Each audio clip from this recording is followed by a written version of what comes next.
Visakha fishing harbour నుంచి సముద్ర వేటకు వెళ్లి గల్లంతైన 6 మత్స్యకారుల ఆచూకీ కోసం ఇవాళ రెండవ రోజు కూడా రెస్క్యూ ఆపరేషన్ కొనసాగుతూనే ఉంది. ఇండియన్ నేవీతో పాటు కోస్ట్ గార్డ్ సిబ్బంది సముద్ర గర్భంలో జల్లెడ పడుతున్నారు. నిన్న ఓ మత్స్యకారుడు సురక్షితంగా దొరకటంతో మిగిలిన వారిపై ఆశలు సజీవంగా ఉన్నాయి. అయితే విశాఖపట్నం ఫిషింగ్ హార్బర్ నుంచి ఈ నెల 1న ఓ బోటులో మొత్తం 7 మత్స్యకారులు సముద్రంలోకి వేటకు వెళ్లారు. అయితే సముద్రంలో వాతావరణం అనుకూలించకపోవడం, బోటు ఇంజన్ చెడిపో వల్ల వారంతా గల్లంతయ్యారు.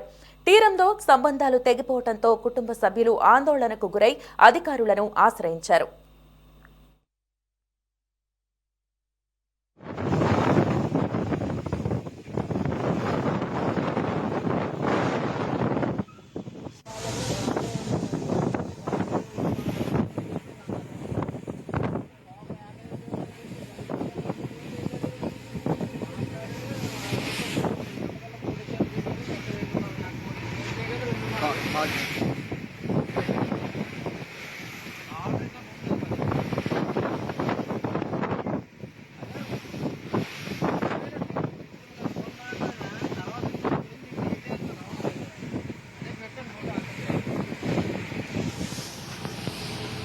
రెండుసార్లు ఫోన్ మాట్లాడలేదు 2:45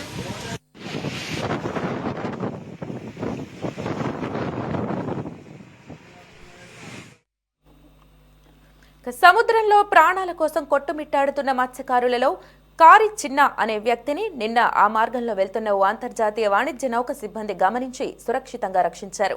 ఇవాళ ఉదయం కోస్ట్ గార్డ్ సిబ్బంది చిన్నాను రెస్క్యూ బోటు ద్వారా తిరిగి విశాఖ ఫిషింగ్ హార్బర్ కు తీసుకురానున్నారు. ప్రస్తుతం అతడు క్షేమంగానే ఉన్నట్లుగా సమాచారం అందింది. ప్రస్తుతం సముద్రంలో ప్రాణాలతో బయటపడిన కారి చిన్న ఇచ్చిన కీలక సమాచారం ఆధారంగానే నేవీ కోస్ట్ గార్డ్ బృందాలు గాలింపు చర్యలను వేగవంతం చేశాయి. మరోవైపు తమ వారు సురక్షితంగా తిరిగి రావాలని మత్స్యకారుల కుటుంబ సభ్యులు, బంధువులు విశాఖ తీరంలో కళ్లల్లో ఒత్తులు వేసుకుని ఎదురు చూస్తున్నారు.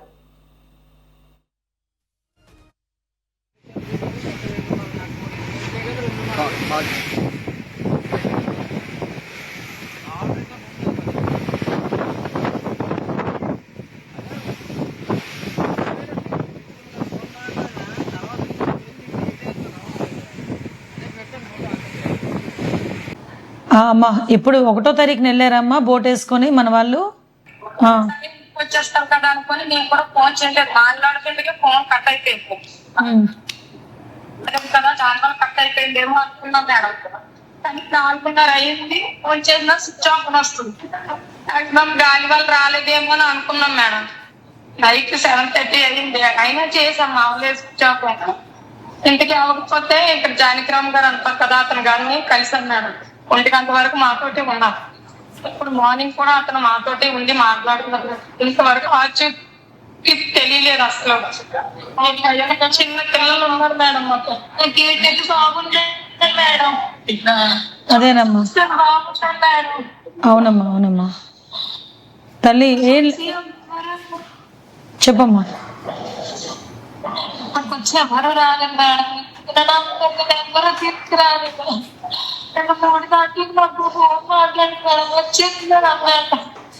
అమ్మ మీరు ఇన్ఫర్మేషన్ మాకు ఇచ్చిన తర్వాత నుంచి కూడా police department, marine department, fisheries department మేమందరం అదే పనిలో ఉన్నామమ్మా.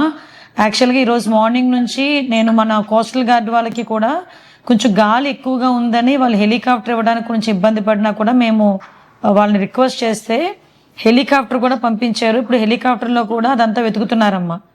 ఆల్రెడీ ఎవరైతే అప్పారావు గారు ఉన్నారో అప్పారావు గారితో ఇక్కడ నుంచి మన మెరైన్ పోలీసులు కంటిన్యూగా టచ్లో ఉన్నారు.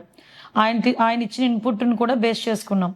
అంటే ఎక్కడ ప్రమాదం జరిగింది, ఎక్కడ ఏమైంది అన్నది కూడా మేము అన్నీ కూడా తెలుసుకున్నామమ్మా. దాన్ని బట్టే ఆల్రెడీ నేవల్ వాళ్ళు హెలికాప్టర్ కూడా వెళ్ళింది, మన బోట్ కూడా ఒకటి రెస్క్యూ ఆపరేషన్ చేస్తుంది. యాజ్ ఎర్లీ యాజ్ పాసిబుల్ వాళ్ళు ఇబ్బంది లేకుండా తీసుకురావడానికనే ఈరోజు మేము అందరం కూడా ప్రయత్నం చేస్తున్నామమ్మా. దాని గురించే ఎమ్మెల్యే గారు కూడా మీ దగ్గరకు వచ్చారు. ఆర్డీఓ గారు, ఎంఆర్ఓ గారు, మన ఎమ్మెల్యే గారు, ఇప్పుడు మన కొండపల్లి శ్రీనివాస్ గారు కూడా మీకు ధైర్యం చెప్పడానికి వస్తున్నారు. అమ్మ ఈరోజు గవర్నమెంట్ కంపల్సరీగా ఆదుకుంటుంది, గవర్నమెంట్ ఉంది. నేను అచ్చెన్నాయుడు గారు అందరం కలిసి కూర్చొని మాట్లాడుకున్నాం. కలెక్టర్ గారు అందరు విజయనగరం కలెక్టర్ గారితో, వైజాగ్ కలెక్టర్ గారితో కూడా మాట్లాడానమ్మా. విశాఖపట్నం 3 జిల్లాల జేడీలు కూడా ఒకసారి కోఆర్డినేట్ చేసుకొని ఇంకెవరు ఉన్నారేమో చూసుకోండి. అలాంటి వాళ్ళు ఎక్కడెక్కడ ఉన్నారో చెక్ చేసుకొని ముందు ఇమీడియట్గా వాళ్ళని బ్యాక్ రమ్మని చెప్పండి. వీళ్ళకి కూడా మనకి గవర్నమెంట్ నుంచి కొంచెం మనం సపోర్ట్ చేయాలి. వాళ్ళ ఫ్యామిలీస్కి కొంచెం ధైర్యం చెప్పండి. 8 గంటలకి 12:30 పొలాసి జరిగిపోతున్నాం. జరిగొస్తుండగా అంటే 10 మైళ్ళు ఉంది. వాళ్ళ అలా వేసుకుందాం, నీళ్ళు వేసి కడిగేసి అని చెప్పేసి వచ్చేద్దాం, గాలి ఎత్తుకుంటుంది. ఆట కూడా అయిపోయింది.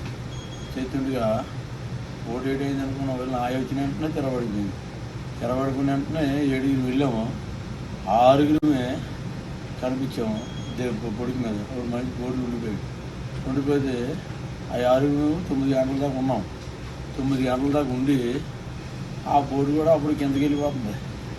బొడుకు కిందకి వెళ్ళిపోతే ఇంకేట్రా మరి 9 గంటల దాకా ఉన్నాము, మరి మునిగిపోయిన తర్వాత మనం చేయలేము. 2 పోర్చులు ఇంకోటికి పోర్చు ఇచ్చాము. మా పెద్దానికి మా కళాశాలలో వచ్చాము. ఈ 5 పోర్చులు 2 పోర్చులు పెట్టుకొని ఉన్నాం. ఎలా ఈదుకోవడము, అటు వెళ్ళడము, జరిగి వెళ్ళడం, ఎక్కడో ఏదైనా పడిపోయి ఉంటామనేసి జరిగి వెళ్తేప్పుడు అలాగా మధ్యలో మేము 11 గంటలు అవుతాం మనిషి. నేను ఎదురైన రా చచ్చిపోతాను అని అన్నాడు. అయితే చచ్చిపోతే మనం ఏం చేసింది లేదురా, నేను చెప్పుకుంటురా ఏదైనా జరిగేటప్పుడు మరి చచ్చిపోయింది అన్నాం. అయితే 5 ఉన్నాం. తెల్లారికి 5 ఉంటే ఈ 5లోనూ మా పెద్ద చేయటం చిప్పు కనిపిస్తుంది. అన్నయ్య వెళ్దాం అక్కడికి వాడ అని చెప్తే, తమ్ముడు నాకు కాళ్ళు కడపట్లు తెరబడుకున్నాయి, మీరు వెళ్ళండి అని అన్నాడు. 4 వచ్చాం. 4 వస్తే నేను వచ్చాము. ముందు ఈదికి వస్తున్నాను కావాలి, సిప్పికాడికి వెళ్ళాలి, ఒడిసి ఎక్కువ ఉంది. మనం ఈ ముగ్గురు ఏదైనా పోతాను. ఏదైనా పోతే మరి చచ్చిపోతాను సిప్పిగా తప్పకపోతే నేను గగల్లో వచ్చి నేను వాడ యాంకర్ పట్టేసాను. వాడ యాంకర్ పట్టేసినట్టు వాడిన యాంకర్ పడిన వాడు దొరకేసింది. యాంకర్ గాలి ఉంది కదా, దాటి మళ్ళీ పడిపోయింది. పడిపోయిన వెంటనే ఎప్పుడైతే పడిపోయాను నా నా నా నా నేను ప్రోడక్ట్ జాకెట్ చూశాను. చూసిన వెంటనే లైఫ్ జాకెట్ విసిరేసి నన్ను ఇయ్యాలి తెచ్చేసి పైకి లాగాలి. పైకి లాగితే ముగ్గురు శాతం నాకు ఏంటి తెలియలేదు. అంతే నన్ను అన్నయ్య నమస్కారం. నన్ను ఆస్తి అంత అసలు మొత్తం 7 సరిపోయాను. మా అన్నయ్యలు ఉన్నారు, మా అన్నయ్య పిల్లలు అందరూ దగ్గరలే. నా జీవితం ఇలా పోతుంది. అందరికీ నమస్కారం అండి. దురదృష్టకర సంఘటన. మొన్న 1వ తారీఖున చేపల వేటకు వెళ్ళిన మత్స్యకారులు కనిపించట్లేదని నిన్న వాళ్ళ కుటుంబ సభ్యులు ఇచ్చిన ఫిర్యాదు మేరకు ప్రభుత్వ యంత్రాంగం మొత్తం గాలింపు చర్యలు చేపట్టింది. ఆల్రెడీ ఐజీ మెరైన్స్, అదేవిధంగా కోస్టల్ గార్డు డిఐజీ, అదేవిధంగా మనకి కలెక్టర్ గారు, విశాఖపట్నం కలెక్టర్ గారు, విజయనగరం కలెక్టర్ గారు, విశాఖపట్నం సిపి గారు, అదేవిధంగా విజయనగరం ఎస్పీ గారు, జేడీ ఫిషరీస్ అన్ని డిపార్ట్మెంట్ల కోఆర్డినేషన్తో ఇమీడియట్గా వాళ్ళకి గాలింపు చర్యలు చేపట్టడం జరిగిందండి. ఇందులోని వాళ్ళ బోట్ ఓనర్ ఎవరైతే ఉన్నారో అప్పారావు గారు ఆచూకీ కనుగొనడం జరిగింది. తను ఇచ్చిన ఇన్ఫర్మేషన్ మేరకు ప్రిలిమినరీగా బోటు తిరగబడటం వల్ల ఈ ప్రమాదం జరిగిందని చెప్పి ఆయన ఇన్ఫర్మేషన్ ఇచ్చారు. అయితే మిగతా వాళ్ళందరూ కూడా గాలింపు చర్యలు చేపట్టడం జరిగింది. వాళ్ళందరూ కూడా రెస్క్యూ ఆపరేషన్స్ చేయడానికి ఈరోజు నేవల్ వాళ్ళ దగ్గర నుంచి కూడా ఒక హెలికాప్టర్ ఈరోజు గాలింపు చర్యల్లోని ఈరోజు పనిచేస్తుంది. అదేవిధంగా కాకినాడ నుంచి వచ్చిన మెరైన్ బోట్ కూడా ఈరోజు గాలింపు చర్యలు చేపడుతోంది. మత్స్యకారుల కుటుంబాలకు అండగా నిలబడేదానికి, ముఖ్యంగా ఎవరైతే మత్స్యకారులు కనిపించట్లేదో వాళ్ళ ఆచూకీ కనుగొనడానికి డిపార్ట్మెంట్ సాయశక్తిలా ప్రయత్నం చేస్తుంది. దీనికి అన్ని డిపార్ట్మెంట్ వాళ్ళ కోఆర్డినేషన్తో ముందుకెళ్తున్నాం. అదేవిధంగా మత్స్యకారు కుటుంబాలని కూడా ఆల్రెడీ నెల్లిమర్ల ఎమ్మెల్యే గారు, అదేవిధంగా కొండపల్లి శ్రీనివాస్ గారు వాళ్ళు కూడా వెళ్ళి వాళ్ళని పరామర్శించడం జరిగింది. ప్రభుత్వ యంత్రాంగం మొత్తం ఆర్డీఓ గారు, ఎంఆర్ఓ గారు అందరూ కూడా మత్స్యకారు ఫ్యామిలీస్ దగ్గర ఉన్నారు. వాళ్ళ మత్స్యకారు కుటుంబాలకి గవర్నమెంట్ అండగా నిలబడుతుందని తెలియజేసుకుంటూ యాజ్ ఎర్లీ యాజ్ పాసిబుల్ ఆ మత్స్యకారుల తాలూకు ఆచూకీ కనుగొంటామని ఆ కుటుంబాలకు కూడా ధైర్యం చెప్పడం జరిగిందండి. అదేవిధంగా రెండవ ఇన్సిడెంట్ మనకి ఇదే విజయనగరం నుంచి వెళ్ళిన ఒక బోట్ త్రూ కాకినాడ ద్వారా వెళ్ళిన ఒక బోట్ 10 మంది మత్స్యకారులు అందులో ఉన్నారు. అయితే ఆ మత్స్యకారులు ఉన్న బోట్ ఏదైతే పూరి దగ్గర కనుగొనడం జరిగింది. ఎగ్జాక్ట్గా 1.5 కిలోమీటర్స్ మన పూరి తీరం నుంచి ఉన్నారు. వాళ్ళు ఈవినింగ్ కల్లా ఒడ్డుకు చేరుకునేటట్టుగా ఈరోజు రెస్క్యూ ఆపరేషన్స్ కూడా జరుగుతున్నాయి. ఆ కుటుంబాలని కూడా ఈరోజు ప్రభుత్వ పరంగా మేము ఆదుకుంటామని చెప్పి మీ అందరికీ కూడా తెలియజేసుకుంటున్నాం. మన విశాఖపట్నం ఫిషింగ్ హార్బర్ నుంచి ఈ నెల జూలై 1వ తేదీన మన హార్బర్ నుంచి బోట్లో 7 మత్స్యకారులు సముద్రంలో వేటకు వెళ్లారు.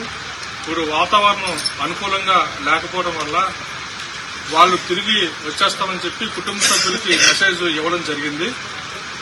అయితే ఈ రోజు మధ్యాహ్నం 2 గంటల సమయంలో బోటు డ్రైవరు ప్లస్ ఓనర్ కూడా అతని పేరు కారి చిన్న, ఆయన వాళ్ళ ఫ్యామిలీకి ఫోన్ చేసి 3 గంటలకల్లా వచ్చేస్తామని చెప్పేసి మెసేజ్ అయితే ఆయన ఫోన్లో చెప్పారు. అలాగే బోట్లో ఉన్నటువంటి మిగతా మత్స్యకారులు కూడా, కళాశీలు కూడా వాళ్ళ తాలూకా ఫ్యామిలీస్ కి 3 గంటలకు వచ్చేస్తామని చెప్పి తెలియజేశారు. కానీ వాతావరణం అనుకూలించకపోవడమో ఏంటో తెలియదు, కానీ ఇప్పటి వరకు అయితే వాళ్ళు హార్బర్కి అయితే చేరుకోలేదు. ఎవరి ఫోన్లు కూడా పనిచేయట్లేదు, అన్ని ఫోన్లు కూడా స్విచ్ ఆఫ్ అని వస్తున్నాయి. ఇంత ఇబ్బందికరమైన పరిస్థితి ఇక్కడ ఉంది. ఫ్యామిలీస్ అందరూ కూడా చాలా ఆందోళనతో ఉన్నారు. ఇప్పుడు టైం చూస్తే దాదాపుగా 11 అవుతుంది. ఇప్పటి వరకు అయితే వాళ్ళ కోసం ఎటువంటి సమాచారం కూడా లేదు. నాకు విషయం తెలిసిన తర్వాత జిల్లా కలెక్టర్ గారికి మెసేజ్ ఇవ్వడం జరిగింది. అలాగే కోస్ట్ గార్డ్ కి మెసేజ్ ఇవ్వమని చెప్పి ఫిషరీస్ డిపార్ట్మెంట్ కి, అలాగే మెరైన్ డిపార్ట్మెంట్ కి కూడా మెసేజ్ ఇవ్వడం జరిగింది. దయచేసి వాళ్ళందరూ కూడా తిరిగి రావాలని చెప్పేసి, అందరూ క్షేమంగా తిరిగి రావాలని చెప్పి అందరూ కూడా కొంచెం మాకు సపోర్ట్ గా నిలబడండి. ఎందుకంటే ఇది ఆపద కాలంలోని మీడియా కావచ్చు, మిగతా అన్ని యంత్రాంగాలు కూడా ఈ రోజు ఈ మత్స్యకారులకి సహాయం చేయవలసిన అవసరం.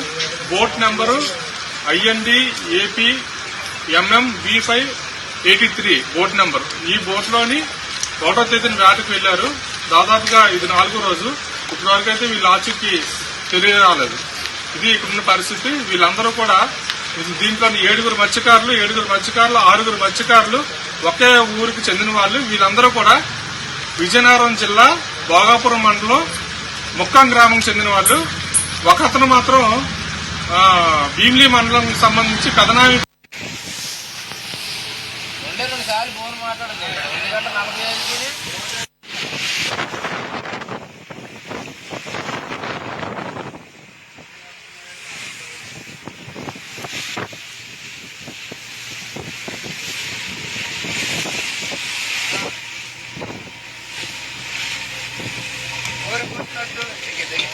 బోరం కూడా అడిగా బోరం కొట్టినట్టు